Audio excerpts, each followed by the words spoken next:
I don't know who I am. I know how that sounds, melodramatic, maybe even a little cliché, but I'm not saying it for attention. I'm not hoping someone will fix me. I'm just telling the truth. I'm 48 years old. I work a quiet job where no one remembers my birthday and I leave just before the lights turn off. I live in a small flat that smells like old wood and instant coffee. Every morning I wake up, brush my teeth, put on the same shirt and walk the same path to the bus stop. And somewhere along that path, I stopped recognizing myself. It didn't happen all at once. No one wakes up and suddenly doesn't know who they are. It's slower than that, like erosion, one memory at a time, one small compromise, one missed phone call, one friend who drifts away, one version of yourself that fades until only the outline remains. I wasn't always like this. Once I had ideas, big ones. I wanted to write novels, travel the world, fall in love in cities I couldn't pronounce. And for a while, I did believe I was someone worth remembering. But time has a way of softening your edges until you don't know where you end and the rest of the world begins. Sometimes I sit at my kitchen table with an old mug in my hands, staring out the window, watching the world go by. The lights in other flats turning off one by one, people living lives I'll never know, laughing, crying, arguing, loving. And I wonder if they ever feel this too, that quiet question in the back of the mind. Who am I now? Not the person they present to others, but the person they've become when no one's looking. The thing is, I wasn't always invisible. I used to have friends, a woman I loved, a mother who called too often, a brother who borrowed my favorite CDs and never returned them. But they're all gone now. Not tragically, not suddenly, just faded, like photographs left in the sun. I try to remember the last time someone looked at me and really saw me, not the way you see the cashier at the shop or the man across from you on the train. I mean really saw me, knew what I feared, what I hoped for, what I'd lost. I think it's been years, maybe decades. I used to keep a journal, not the kind with deep secrets or poetic lines, just small things, observations, feelings I didn't know how to say out loud. The last entry was from 8 years ago. I found it last week in a drawer I forgot existed. It said, "I think I'm starting to disappear. Not in a tragic way, just slowly, quietly, like steam on a mirror." I remember writing that. It was raining that day too, just like now.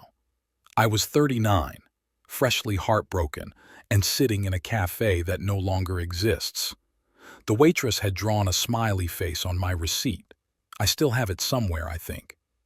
Funny how the smallest things are the ones we hold on to. Not the milestones, not the parties or the promotions, but a smiley face. A song that played once on the radio. The smell of her shampoo. The sound of my dad whistling when he thought no one was listening. That's who I was, or maybe who I still am. In fragments. Sometimes I imagine I'm made of pieces, not bones or skin, but pieces of moments.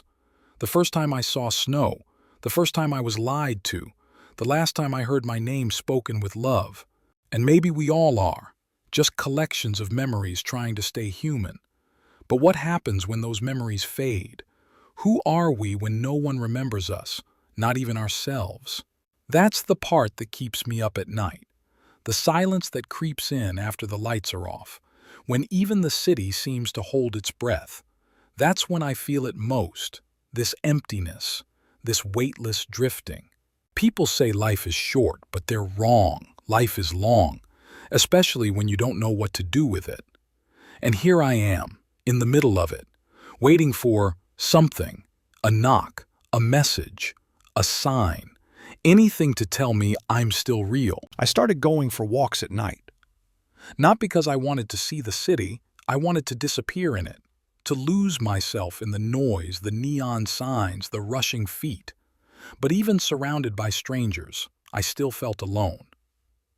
One night, I stopped at a park bench. the kind with peeling paint and a rusty armrest. I sat there for hours, watching the stars hide behind the clouds, and I thought about what it means to be forgotten. Maybe it's not the absence of people that scares me. Maybe it's the silence inside that no one can hear, the story I'm no longer telling. And then, a little girl came to sit beside me. She held a tattered teddy bear and looked up at me with curious eyes. "Why are you sad?" she asked. I wanted to say I didn't know, but instead I smiled and said, "Sometimes I forget who I am." She nodded like she understood, and then whispered, "Maybe you just need to remember." That night, I didn't forget. I started writing again. Not for anyone else, not for fame or approval, just for me, a few words at a time, a sentence, a page, a letter I'd never send. Each word felt like a piece of me resurfacing, like I was stitching myself back together with ink and paper. I don't know if I'm any good. I don't know if anyone will ever read it, but I write because it reminds me that I'm still here, still breathing, still trying. I guess that's all any of us can do. Try, even when we feel lost, even when the world forgets, even when we forget ourselves. One day, I found an old photo album buried under a pile of books.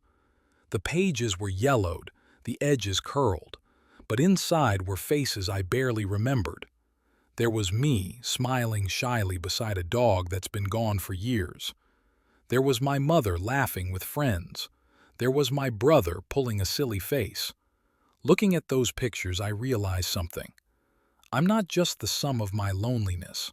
I'm also the sum of every smile, every touch, every moment that made me feel alive.